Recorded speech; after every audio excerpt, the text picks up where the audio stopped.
मूर्तिजाळ तालुक्यातील निंभा गावात अंधश्रद्धेचे थरारक वास्तव उघड करणारा व्हिडिओ सध्या व्हायरल होत असून यामध्ये चिमुकल्याचा जीव धोक्यात घालून तथाकथित बाबाकडून अघोरी उपचार केल्याचा धक्कादायक प्रकार दिसून येत आहे। मात्र हा व्हिडिओ वर्षभरापूर्वीचा असल्याचा दावा स्थानिक पोलिसांनी केला असून नागरिकांनी त्यावर विश्वास ठेवू नये असे आवाहन केले आहे। या प्रकरणाची दखल घेत मूर्तिजापूर ग्रामीण पोलीस ठाण्याचे सहाय्यक पोलीस निरीक्षक श्रीधरजी गुठ्ठे यांनी संबंधित व्यक्तींना 16 एप्रिल रोजी नोटीस बजावली। त्यामध्ये निंबा येथील बैरमबुवा संस्थानात धार्मिक विधीच्या नावाखाली विविध कार्यक्रम आयोजित केले जात असल्याची माहिती पोलिसांना मिळाली आहे।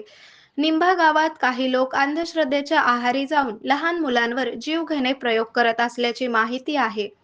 या व्हायरल व्हिडिओमध्ये एका चिमुकल्यावर अत्यंत धोकादायक आणि अघोरी पद्धतीने उपचार केले जात असल्याचे स्पष्ट दिसत आहे।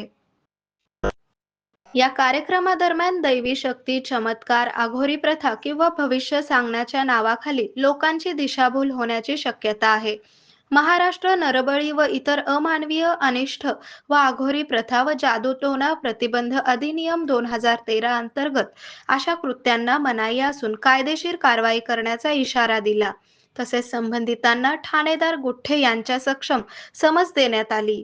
आरोग्य म्हणजे केवळ औषध नाही, तर निसर्गाच्या योग्य उपचारांनी मिळणारी खरी आरामदायक अनुभूती। सोलापूरमध्ये निसर्गोपचाराचं विश्वासाचं नाव लिमये निसर्गोपचार केंद्र। इथे उपलब्ध आहेत विना औषध उपचार पद्धती, ॲक्युप्रेशर, ॲक्युपंक्चर, कपिंग आणि मसाज थेरपी। सर्व प्रकारच्या आजारांवर निसर्गाच्या माध्यमातून